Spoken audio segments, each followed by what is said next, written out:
அந்த பொண்ணு பயத்துல அலறிக்கிட்டே எதிர்பாராத விதமா ஒரு ஏலியனை கொன்னுடுறான். ஆனா அவளே எதிர்பார்க்காத விஷயம் என்னன்னா, அவ குத்துன கத்தி அந்த ஏலியனோட தலைய தொலைச்சுக்கிட்டு போயிருக்கு. அவளோட வாழ்க்கையில இந்த மாதிரி ஒரு விசித்திரமான ஜீவனை பாக்குறது இதுதான் முதல் முறை. பயத்துல நடுங்கிக்கிட்டே பின்னாடி போய் தரையில கிடக்குற அந்த ஏலியனோட உடம்பையே பாத்துக்கிட்டு நிக்கிறா. அவளுக்குள்ள மரண பயம் வந்துடுது. அவ மூச்சு வாங்கி கூட முடிக்கல. அதுக்குள்ள வீட்டுக்கு வெளியே ஏதோ சத்தம் கேக்குது. அந்த பொண்ணு டக்குன்னு அங்க இருக்கிற ஒரு கபோர்டுக்கு பின்னாடி போய் ஒளிஞ்சுக்கிறான்.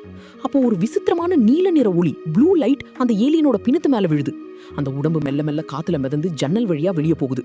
அடுத்த செகண்டே வெளியே இருந்து ஒரு கண்ணை பறிக்கிற ஸ்பாட்லைட் வெளிச்சம் வீட்டுக்குள்ள அடிக்குது. உயிரை காப்பாத்திக்கணும்னு அந்த பொண்ணு வேகமா பேஸ்மெண்ட்டுக்கு ஓடி போய் ஒரு தூணுக்கு பின்னாடி ஒளிஞ்சுக்கிறான். மூச்சை அடக்கிக்கிட்டு இருக்கும்போது இன்னொரு ஏலியன் ஜன்னல் வழியா உள்ள வருது. அதுக்கு தன் லொகேஷன் தெரியலன்னு நினைச்ச அந்த பொண்ணுக்கு ஒரு யோசனை வருது.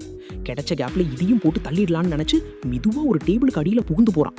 ஆனா அடுத்த செகண்டே அவளுக்கு ஒரு பயங்கரமான உண்மை புரியுது. அந்த ஏலியனுக்கு இவ இங்கதான் இருக்கான்னு நல்லாவே தெரிஞ்சிருக்கு. அது சும்மா இவளை வச்சு விளையாடிக்கிட்டு இருந்திருக்கு. இருந்தாலும் தைரியத்தை வரவழைச்சுக்கிட்டு பக்கத்துல கடந்த ஒரு கத்திரிக்கோலை எடுத்து டிஃபென்ஸ் பண்ண ரெடி ஆகுறான். ஆனா அந்த ஏலியன் சும்மா கையை நீட்டின உடனே அந்த கத்திரிக்கோள் காத்துல பறந்து போயிடுது. Telekinesis power. வேற வழி இல்லாம பக்கத்துல இருந்த ஒரு போட்டோ ஆல்பத்தை எடுக்கிறான். அதையும் அந்த ஏலியன் காத்துல புடுங்கிடுது. ஆனா அந்த போட்டோ ஆல்பத்துல இருக்கிற மனுஷங்களோட முகத்தை பார்த்ததும் ஏலியனோட கண்ணுல ஒரு சின்ன மாற்றம் தெரியுது. அந்த கேப்ல அந்த பொண்ணு மாடிக்கு ஓடி போய் ஒளிஞ்சுக்கிறான். ஏலியன் கதவை உடைச்சுக்கிட்டு உள்ள வரும்போது இவளை தேடாம அவளோட ரூம்ல இருக்கிற போட்டோக்களை எல்லாம் ரொம்ப ஆழமா பார்க்க ஆரம்பிக்குது. ஏதோ ஒரு முக்கியமான க்ளூவை தேடுற மாதிரி அது போட்டோக்களை பாக்குறதுல மூழ்கிடுது. அப்போ பார்த்து அந்த பொண்ணு பின்னாடி இருந்து அட்டாக் பண்ண ட்ரை பண்றான். ஆனா அது பலிக்காம கீழே விழுந்து மயங்கி அப்புறம் மெல்ல எந்திரிக்கிறான். ஜன்னல் வழியா வெளியே பார்த்தா ஒரு பயங்கரமான சிகப்பு கலர் வெளிச்சம் வெடிக்குது. அதை பார்த்து அவ அப்படியே உறைஞ்சு போய் நிக்கிறான். அந்த ஏலியன் மெதுவா நடந்து வந்து அவன் முகத்துக்கு நேரா நிக்குது. இப்போ ரெண்டு பேரும் ரொம்ப க்ளோஸா இருக்காங்க. பயத்துல அவ கண்ணெல்லாம் விரிவடையுது. அப்போ அந்த ஏலியன் தன் வாயில இருந்து ஒரு கடல் முள்ளெலி மாதிரியான ஒரு விசித்திரமான ஜந்துவை வெளியே தூப்புது.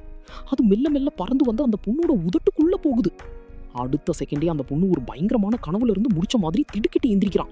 ஆனா இப்போ நடந்து எல்லாமே நிஜ மாதிரியே இருக்கு. அப்போ பார்த்து இறந்து போன அவளோட அம்மா கதவை திறந்து உள்ள வராங்க. அம்மாவை பார்த்ததும் அவ கண்ணுல இருந்து கண்ணீர் கொட்டுது. ஆனா சுத்தி இருக்கிற உலகம் எவ்வளவு சந்தோஷமா மாறுகுதோ அவ்வளவு தூரம் அது ஃபீக் மாதிரி அவளுக்கு தோணுது. அப்போதான் அவளுக்கு புரியுது இது ஏதோ மாய உலகம்னு. டக்குன்னு தன் கையை வாயில விட்டு அந்த ஏலியன் அனுப்புன அந்த விசித்திரமான ஜந்துவை வெளியே இழுத்து போடுறான்.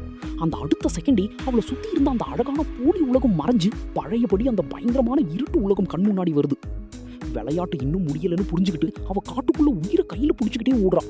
அப்படி ஓடும்போது பின்னாடி இருந்து அவளோட சொந்த குரல்லையே யாரோ அவ பேரை கூப்பிடுறாங்க. திரும்பி பார்த்தா அங்க அவளை மாதிரியே இன்னொரு பொண்ணு டபுள் நிக்கிறான். அவளை பார்த்தா மிரண்டு போய் நிற்கும் போது அந்த இன்னொரு அவ ஒரு கூர்மையான எடப்பட்டையை எடுத்து இவன் நெஞ்சில பலமா குத்திடுறான். இப்போ அந்த ஏலியன் அந்த பொண்ணோட உடம்ப கொன்னுட்டு அவளை மாதிரியே முழுசா உருமாறி டிஸ்கைஸ் ஆகி பூமியில வாழ ரெடி ஆகிடுது.